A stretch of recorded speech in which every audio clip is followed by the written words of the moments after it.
PH berkumpul dengan perasuah tuduhan liar.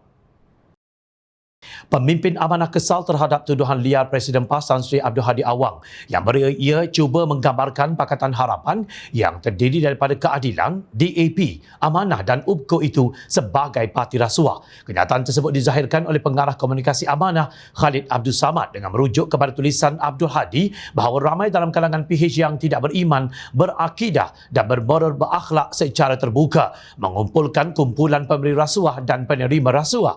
Kami percaya Hadi membuat kenyataan ini bagi menyembunyikan sikap sebenar PAS yang lunak terhadap rasuah apabila PAS mempertahankan individu dan kumpulan pelaku rasuah yang telah dibuktikan bersalah di mahkamah. Apatah lagi ia dibuat ketika Sarawak Report menegaskan mereka ada bukti PAS menerima wang dari UMNO dan juga tindakan Hadi menarik balik saman beliau terhadap Sarawak Report, kata Khalid. Dan menyelat Hadi yang membuat kenyataan tanpa bukti dan fatwa. Sikap tidak bermoral PAS sebagai sebuah parti yang menggunakan nama Islam berkawan dan mempertahankan pelaku rasuah telah memberikan gambaran yang salah tentang kesucian dan ketegasan Islam dalam menjaga harta negara dan kepentingan awam, ujarnya. Menurut Khalid, Islam mengajar umatnya untuk membenci rasuah dan menolak pelaku rasuah. Justru katanya seharusnya PAS mengambil sikap yang lebih tegas dalam menolak parti dan kepimpinan parti yang telah dibuktikan mengamalkan budaya itu. PAS juga seharusnya menolak amalan menerima tawaran jawatan sebagai habuan sokongan untuk kuasa seperti mana yang berlaku semasa pertukaran Kerajaan Perikatan Nasional kerana ianya juga satu bentuk rasuah dan tidak bermoral, tegas Ahli Parlimen Pakatan Harapan Shah Alam itu. Beliau menjelaskan bahawa sikap tegas Pakatan Harapan terhadap rasuah terselah dengan kejayaan Pakatan Harapan membawa pelaku rasuah dalam skandal One Malaysia Development Berhad 1MDB ke muka pengadilan. Ini memberi mesej tegas bahawa harta negara dan khazanah awam mesti dipertahankan dengan penuh amanah.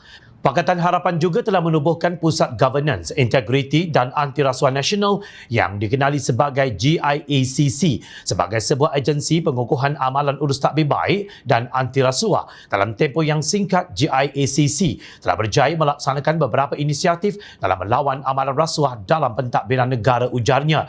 Khalid merujuk kepada Indeks Persepsi Rasuah IPR Malaysia pada tahun 2019 yang menunjukkan kenaikan skor IPR yang tertinggi sebanyak 53 mata dengan kedudukan pada tanggal 51 daripada 180 buah negara. Sebaliknya, semasa PAS menjadi sebahagian daripada Kerajaan Perikatan Nasional pada tahun 2020, skor Malaysia jatuh kepada 51 mata dengan kedudukan pada tanggal 57. Pada tahun 2021, IPR Malaysia telah menjunam kepada 48 mata dan berada di kedudukan tangga yang ke-62. Bukan hanya Abdul Hadi mengarut apabila membuat tuduhan liar bahawa ramai di kalangan Pakatan Harapan tidak bermoral dan tidak beriman kerana kononnya dikelilingi perasuah. Beliau juga melontarkan kenyataan seolah-olah mengalami demensia apabila berkata paling ramai pihak yang melompat parti bukan alasan yang berprinsip tetapi mengejar janji-janji manis dan janji bohong seperti rasuah juga. Mereka mengamalkan politik dendam melalui kenyataan terbuka yang mengganggu gugat urusan pentadbiran negara dan menyusahkan badan kehakiman. Tegasnya, siapakah sebenarnya melompat parti kerana janji manis scheme of things? Bukankah mereka semua kini berada dalam bersatu peneraju Perikatan Nasional yang dianggotai PAS? Siapakah yang menyusahkan badan kehakiman setelah bekas Perdana Menteri Datuk Seri Najib Razak didapati bersalah oleh Hakim Mahkamah Tinggi Datuk Muhammad Nazlan Muhammad Ghazali kerana menyeleweng dana 42 juta ringgit SRC International Sendirian Berhad? Bukankah pemimpin UMNO dan suku sakat mereka yang kini PAS begitu teruja untuk bersama dalam muafakat nasional kononnya demi penyatuan ummah? Abdul Hadi juga mendabik dada bahawa PAS dengan kemampuan mentadbir kerajaan negeri dan beberapa kementerian tetap berusaha membuktikan Islam sahaja berjaya mencipta integriti yang sebenarnya tidak palsu dan berpura-pura.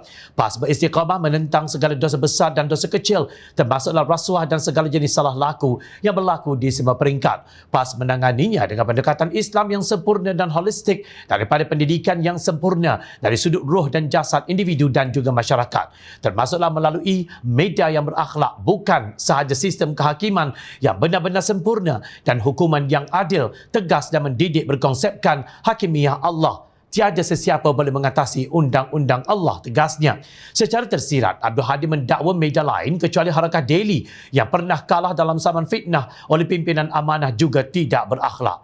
Namun di sebalik cakap besar Abdul Hadi itu, bila pula PAS pernah menangani rasuah dan salah laku dengan pendekatan Islam? Adakah berpuas hati dengan penjelasan bekas Ketua Pegawai Eksekutif 1MDB Arukanda berhubung rasionalisasi hutang firma tersebut pada 7 Ogos 2017 itu dikira sebagai pendekatan Islam? Wahai pimpinan PAS, adakah bersolidariti dengan Najib Razak setelah beliau didapati bersalah oleh mahkamah itu pendekatan Islam? RUU 355 pun sehingga hari ini masih terapung-apung entah di mana. Adakah itu hanyut bersama balak-balak yang menghentam rumah rakyat semasa banjir lumpur dahulu? Jawablah dengan ikhlas siapa sebenarnya yang berkumpul dengan perasuah.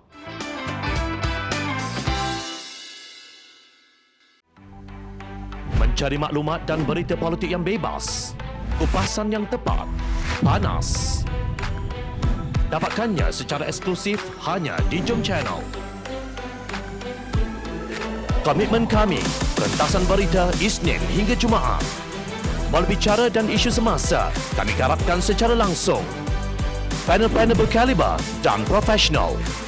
Interaktif, pandangan anda kami raikan. Jangan lupa bersama kami di setiap hujung minggu dalam edisi khas mingguan. Jom Channel, moving forward, sharing a new experience.